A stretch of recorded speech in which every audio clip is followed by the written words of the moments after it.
दोस्तों बात थोड़ी पुरानी है। एक बहुत बड़े नगर में एक बहुत बड़ा धन्ना सेठ रहता था।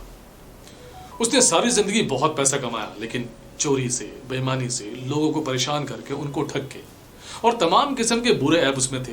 दारू शराब पीना, वेश्याओं के पास जाना, झूठ बोलना।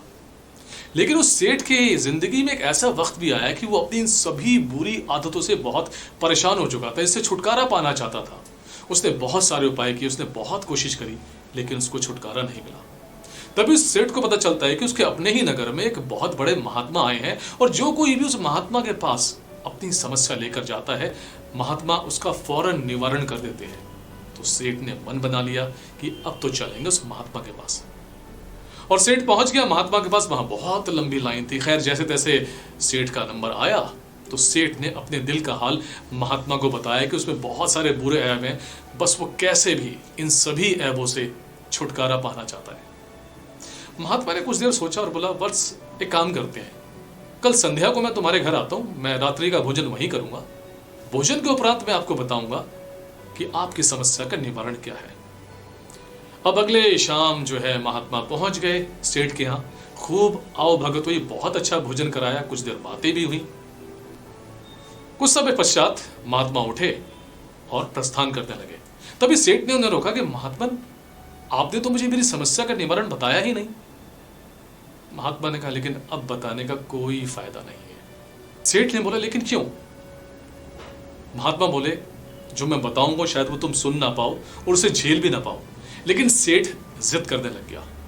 तब महात्मा ने बोला कि आज से ठीक 1 महीने बाद इसी दिन रात को 11 बजे तुम्हारी मृत्यु हो जाएगी, तुम मृत्यु को प्राप्त हो जाओगे। इतना कहकर महात्मा फौरन वहां से चल पड़े। अब जैसे ही सेठ ने यह बात सुनी, सेठ के घर वालों ने यह बात सुनी, घर में तो सन्नाटा छा गया। डर के मारे, खौफ के मारे कि अब तो सिर्फ जिंदगी का 1 महीना रह गया है, सेठ ने खाट पकड़ ली। लेकिन 3-4 दिन खाट पे पड़े रहने के बाद सेठ ने सोचा कि जब कुछ ही दिन रह गए तो क्यों ना मैं कुछ अच्छा काम कर लूं। सुना है कि भगवान के घर में पाप और पुण्य का फैसला होता है। अब सेठ ने दान पुण्य करना शुरू कर दिया, गरीबों की मदद करनी शुरू कर दी। वो भगवान की पूजा में लीन हो गया, अच्छी अच्छी बातें करने लगा। ये सब चलता रहा और समय धीरे धीरे धीरे गुजरता रहा। और अब वो दिन आ गया जिस दिन सेठ की मृत्यु होनी थी। घर में सुबह से ही रोना चिल्लाना मच गया। सेठ बहुत दुखी था।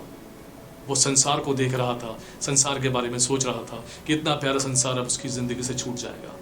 घड़ी की सुई टिक टिक करके आगे बढ़ रही थी। अब रात के 9 बज चुके थे, फिर 9:30, फिर 10, फिर 10:30 और अब 11 बजने में ठीक 5 मिनट बाकी थे। अब जैसे ही 11 बजे दरवाजे पर एक दस्तक हुई, खटखट गई। सेठ घबरा गया, कहीं साक्षात यमराज तो नहीं आ गए। तभी सेठ की बीवी ने दरवाजा खोला तो देखा कि वहां पे तो वही महात्मा खड़े थे जिन्होंने 1 महीना पहले भविष्यवाणी की थी कि आज से 1 महीने बाद रात्रि के 11 बजे तुम्हारी मृत्यु हो जाएगी। महात्मा सेठ के पास आए और हाथ पकड़ के बोले, वत्स, मैंने तुमसे झूठ बोला था कि आज से 1 महीने बाद तुम्हारी मृत्यु हो जाएगी। अब जैसे ही सेठ ने यह बात सुनी, वो तुरंत अपनी खाट से खड़ा हुआ और महात्मा को उल्टा सीधा बोलने लग गया कि कैसे महात्मा है, आपने झूठ बोला, आपने झूठ बोला। तब महात्मा ने सेठ का हाथ पकड़ा और प्यार से बिठाया और बोले, वत्स, शांत, पहले मेरी कुछ बातों का जवाब दे दो। इस पूरे 1 महीने में तुमने कितनी बार झूठ बोला? सेठ ने कहा, 1 बार भी नहीं। कितनी बार तुम वेश्याओं के पास गए? सेठ ने कहा, 1 बार भी नहीं। कितनी बार तुमने लोगों को ठगा? सेठ ने कहा, 1 बार भी नहीं। कितनी बार तुमने बेईमानी करी? सेठ ने कहा, 1 बार भी नहीं। कोई दान पुण्य किया? बहुत किया। कुछ अपने पाप पुण्य का लेखा जोखा किया? बहुत किया। लोगों की मदद की? बहुत की।